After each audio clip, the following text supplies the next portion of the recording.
Good morning and welcome to another online Awaken sermon.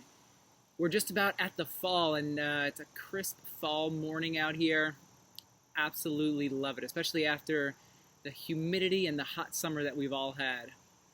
Well, hey, I want to jump into, it's like a new season, is it not? Hopefully we had some time to rest, to recharge ourselves, to reset over the summer. And as we jump into this new season, I know we're not quite at fall yet. The official start of fall is still about a week or so away. But as we jump into this new season, what I want to do this morning, I simply want to offer a prayer for you. Now, next week, we're going to begin a whole new series on the book of Romans. And I've been immersing myself in the book of Romans now for a couple of weeks. And I am thrilled to begin this new series next week. So we'll get there 7 days from now. But before we do, I want to offer a prayer for all of us, because these are challenging times. And I don't know about you, but I sure could use a little more prayer coming my way these days. Maybe you feel the same way also. This is a prayer that I have never seen before. As I've been reading through Romans, this prayer came up and it stayed with me for a while. And even as I was doing some outside reading, some commentary reading on Romans, one of the books I read said that this prayer, the theme of this prayer, the main idea of this prayer, the thing that Paul is praying for, is actually one of the main themes of the book of Romans, which is something that I had never seen before. Now, we're getting ahead of ourselves a little bit. We'll get there over the next couple of weeks with the main themes of Romans. But today, a prayer. And today's sermon is called A Prayer for Endurance. And it comes from Romans chapter 15. So towards the end of this letter that Paul writes to the Christians at Rome. Verse 5. May the God who gives endurance and encouragement. Let's just stop right there. Now I know there's more, and we'll get there in a few minutes here. But right in the beginning, may the God who gives endurance and encouragement. Yeah, the God who gives endurance and encouragement. Let's look at these two words, endurance and encouragement. First, endurance. Now, endurance, when we think about this word, I think about stamina. I remember a couple years back, I joined a gym. And the first day joining this gym, I took a group fitness class. There were trampolines, jump rope, weights. This was a 45-minute class. Now, I hadn't really been doing much exercise, especially any hardcore exercise like this leading up to this moment. So I go into the class, I take the class, I'm there, and about 20 minutes into it, I am sucking wind bad. You ever have that experience before? You're working out, you're going for a jog, you haven't done it for a while, you haven't gone running for a while, and all of a sudden you're a few minutes into it, you feel the stitches in your side. Now you go in through this door and then all these trampolines are set out and everyone's exercising next to these trampolines. I'm in the front corner of the room. So if I'm going to stop, everyone is going to watch me. But I am having so much trouble. I have no endurance, no stamina, that I just don't care. I don't care about being embarrassed. I don't care how it's going to look. Not only do I stop, I leave the exercise room. I mean, that's how bad it was. I walk through all the different trampolines in front of everyone else, open up that door, I walk out into the main gym just to go sit on a bench for a few minutes. I thought I was going to throw up. So I sit there for a few minutes, I catch my breath, and eventually I go back and I finish the class. Now, I've been doing that class now for, 5 years maybe at this point. And after a couple of weeks of doing the class, after a couple of times of doing the class, I no longer had to stop. I was able to do the entire 45-minute workout. I didn't have to leave the class. I wasn't sucking wind as bad as I was that first time. I had built up some endurance. I had built up some stamina. See, endurance, it's like a muscle. You have to exercise it. You have to you have to do some things, some practices in order to build up your endurance, to build up your stamina. So for me, it took a little while, but eventually I was able to take the class the entire duration. I mean, that when I think about endurance, that's how it works for every challenge that we go through in life, whether it's exercise or whether it's just the normal human challenges that we all face from time to time. Now, this word endurance, it comes from the Greek word hupamane. Hupamane. Yeah, that's a mouthful. And it comes from two words, hypo, meaning under, and meno, meaning remain. So at the heart of this word that is translated in our Bibles, in our English translations, endurance, is this idea to remain under. And the implication is to remain under, one dictionary said, to remain under the challenges that God allows in life. The challenges that God allows in life. I think it's safe to say we've had quite a few challenges over the past couple of months, have we not? And the challenges, they don't seem to be going away anytime soon. I was having a conversation with someone just the other week, and she tells me, this has to stop. I'm like, what has to stop? COVID, this pandemic, having to wear masks everywhere, all the extra things that we have to do, the precautions, the safety measures, it all needs to stop, and we need to get back to, here's that word, normal. The problem is, we can't just snap our fingers and make it stop. It has to run its course. We have to endure for a little while longer. And part of the problem is we don't know how much longer it's going to be. Are we going to be in this way of living for 3 months, 6 months, 2 years? We have no idea. And some of that uncertainty, that brings about more anxiety.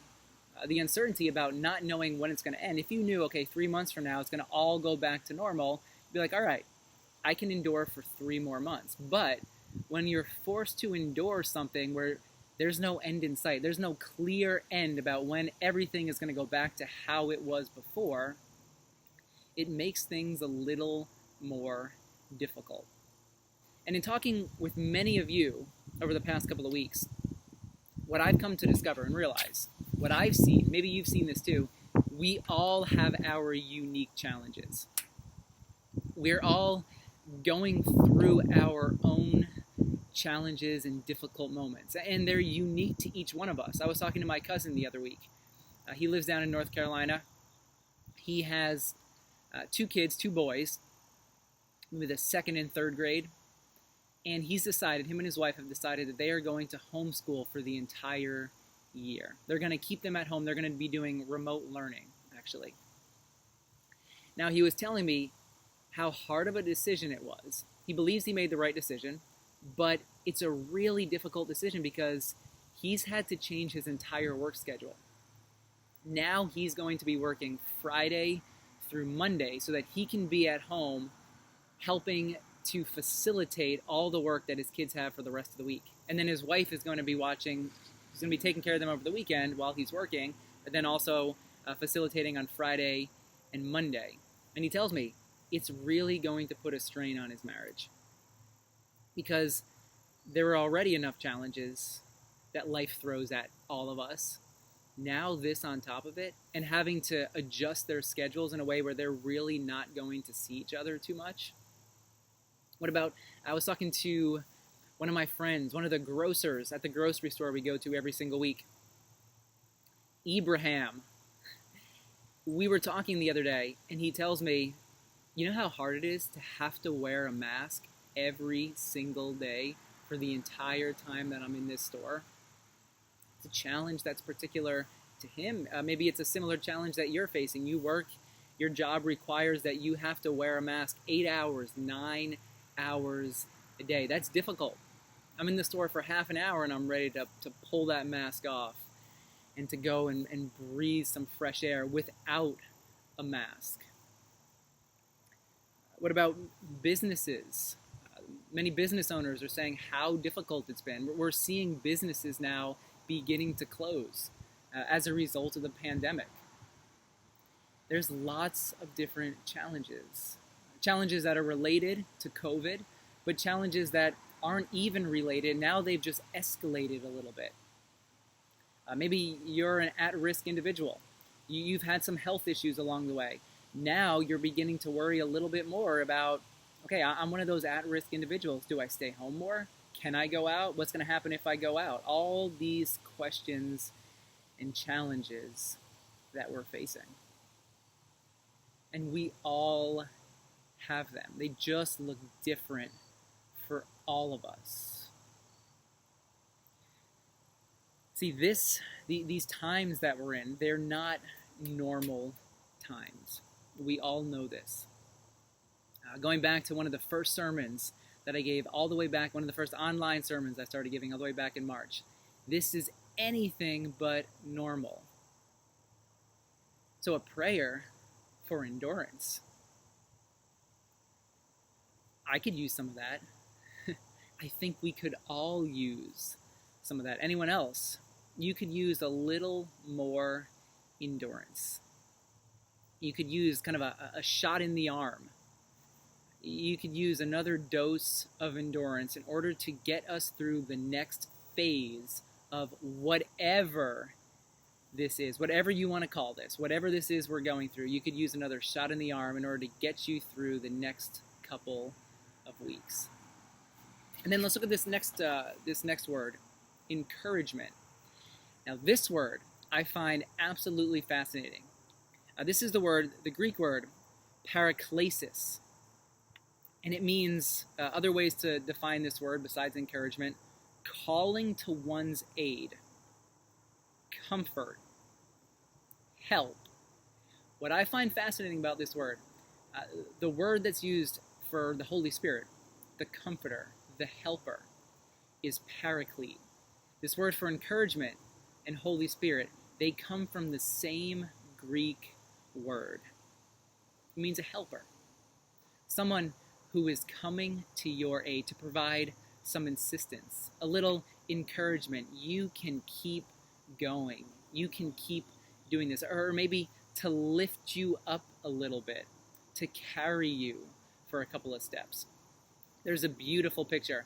And this illustration, y'all know my friend Jeff. He's preached at Awaken a bunch, Jeff Haig. He loves this illustration. I probably heard it from him a couple of years ago. In the 1992 Olympics, there was a sprinter, Derek Redmond, and he had qualified for the 400-meter semifinal race. He had the fastest time in his heat in order to qualify for the semifinal. He gets to the starting line. They shoot the gun off. He starts going. He is flying down the racetrack. All of a sudden, he pulls up lame. He had torn his hamstring in the middle of the race. I mean, imagine this, someone who has trained years for this moment. They are at the top of their game. They're in the semifinal heat. He pulls up lame before he crosses the finish line. Tears streaming down his face. I mean, you can tell he is in visible pain. Everyone else passes him. He doesn't stop. He starts limping towards the finish line, but you can tell he is really struggling. And what do you see?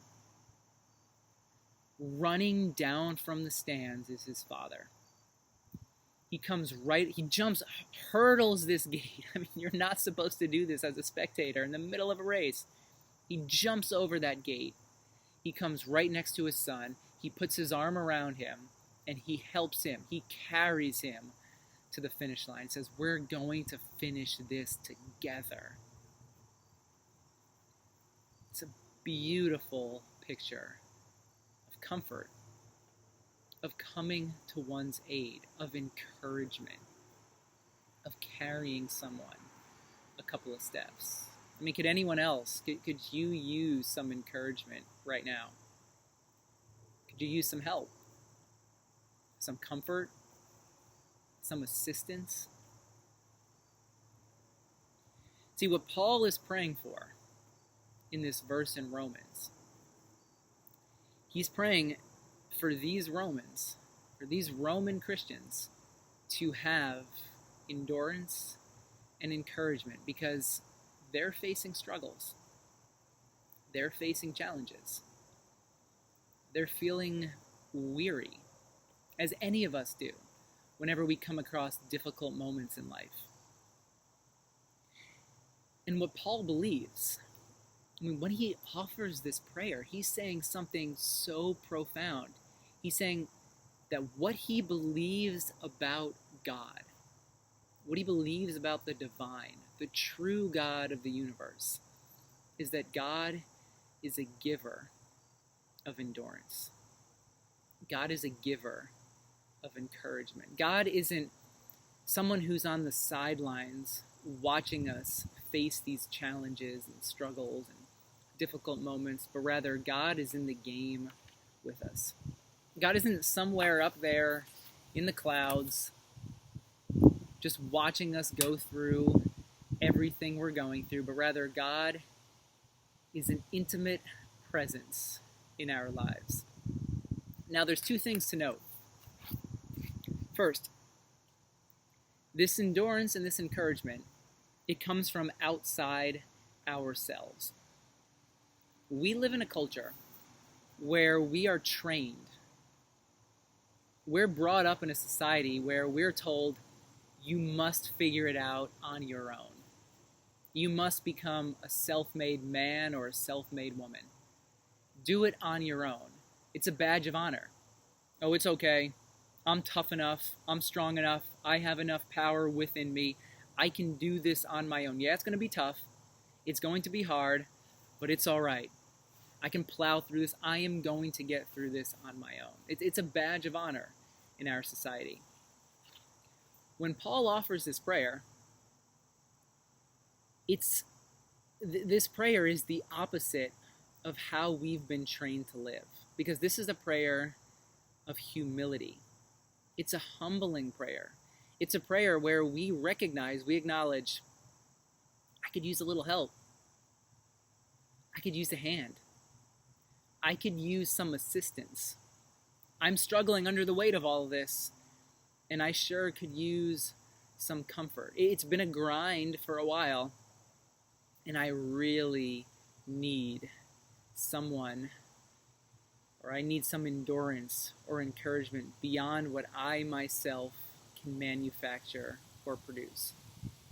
See, what happens, I think, in life is we don't tap into this divine endurance or this divine encouragement often enough because we don't ask. We just go through on our own. We bury our head and we just keep on moving. One of the things about prayer in general is that it's a humbling experience because we're acknowledging, we're recognizing the fact, okay, I need some outside help. I don't have this any longer. I can't carry this by myself anymore. See, when we ask, when we pray this prayer, may the God of endurance, God, may you give me some endurance. Give me a little more stamina. When we pray this, we're opening ourselves up to a force beyond ourselves. But it starts with asking, with pleading, demanding, being honest about where we find ourselves. It all starts with asking. Maybe the reason why you haven't found divine comfort or divine endurance is because you simply haven't asked. Maybe the thing that you need to do right now, you hit pause, you hit stop. You just need to cry out, God, I need some endurance. I've carried this as far and as long as I possibly can. I need your comfort. I need divine help. So the first thing about this prayer is that you're asking for some outside assistance. And then the second thing to note about this prayer. If we continue in the sentence that Paul read, or that Paul has here in his letter, may the God who gives endurance and encouragement give you a spirit of unity among yourselves. There's some tension within the Roman church, which we'll get to in the next couple of weeks. So Paul is praying for these Christians that they would have endurance and encouragement in order to bring them closer together, to unite them more. There is a strong connection between endurance, encouragement, and community. Think about what we've been through over the past couple of months. If you look at the mental health numbers, you'll see that mental health in our country is deteriorating. It is going down. We're facing all sorts of mental health problems because of the lockdowns, the isolation, because of the disruptions to our routine. It's affecting us. It's deeply, deeply affecting us. The reason why is because we weren't meant to live in isolation. We are not meant to live alone by ourselves. We are meant to live in community. See, sometimes there's this divine intervention, and you can pray a prayer like this, and you can feel that divine presence immediately in that moment that you pray that prayer. Later on during the day, as you're driving in your car and something comes up, and you just feel that there's no one else besides you and the divine spirit that's with you, and you just feel it in your soul. You feel it in your bones. You feel lighter, like you're being carried. But other times, the encouragement, that shot in the arm of endurance or stamina, it comes through community. It comes through others. And what we're going through right now, I mean, especially in the beginning when everything was shut down, we're not wired to live that way. We're wired to be together, to be in community, and that's often how we experience endurance and encouragement. And I've been encouraged over the past couple of weeks just hearing all the different ways in which you've been connecting with others. We all have to find a way, and I understand we all have different comfort levels at this time. We all have different risks, and so we need to be careful about how we're getting out and seeing other people, but we all have to find a way in order to connect with others. It's what's healthy for our soul.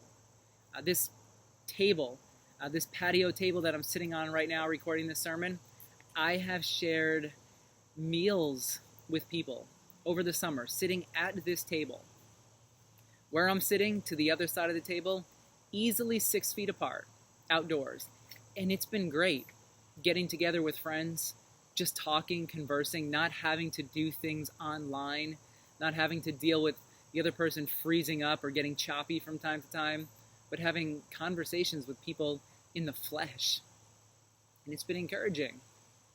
It's carried me a bit. Having in-person services at Awaken and seeing many of your smiling faces, although I don't know if that's true because you've all been wearing masks, so hopefully you're smiling under the mask. But seeing your masked faces over the past couple of weeks, and knowing that during September, for these next 3 weeks at least, we're going to be outdoor in person, it's encouraging. It's great to be able to interact. I've stayed in the parking lot talking with people way longer than I normally end up talking, because there's something about that human connection. I know many of you have gone back to work, and it's been great. You say, yeah, there's a risk, but at least I'm getting a chance to see other people. Now, for others, it's been a little more difficult. There are certain health challenges. So how are you finding a way to connect with others? Our Sunday, it's been Sunday morning community group. We're going to change it because we're going to be having services. So check the newsletter for the updated times for community group. But even that Sunday morning 11 a.m. community group that we've been having each week, what a great time for us to get together and talk. Sure, it's virtual, and I understand virtual doesn't work for everyone, but I got to tell you, every single Sunday after community group, after we have a conversation, discussion, we get to pray for each other, I walk away feeling encouraged. There's a lightness in my spirit. We all have to find our own individual ways of connecting with each other. We're not done with this yet. It's not over. There's uncertainty about what the next couple of weeks, the next couple of months will bring. My prayer is the same prayer. My prayer for you, for myself, for all of us, it's the same prayer that Paul prayed for those Roman Christians, that God would give us endurance, encouragement, in order to remain under, in order to walk through the next phase of whatever life throws at us, whatever 2020 throws at us. I mean, 2020 has been the year, and somehow I don't see things getting any easier with that November election coming up. I see quite a bit of a challenge ahead of us. So my prayer for you, may the God of endurance, may the God of encouragement give you an extra dose of endurance and encouragement right where you are. May you open yourself up simply by asking, by acknowledging, God, here's where I am. I'm feeling weary, tired, overwhelmed, burdened, stressed. Whatever you're feeling, may you express that to God. And as you do so, may you find that endurance, that comfort, the help, that outside assistance that you're asking for. And may that outside assistance, may it carry you through these next weeks, these next months. May you find a community of people that you can invest in, that you can be very, very intentional about getting together with, whether it's in person or outdoors. And as you do, may you feel full in your soul as you connect with others, as you be human together. And may the God of endurance and encouragement grant you exactly what you need for this time in your life. Grace and peace, my friends.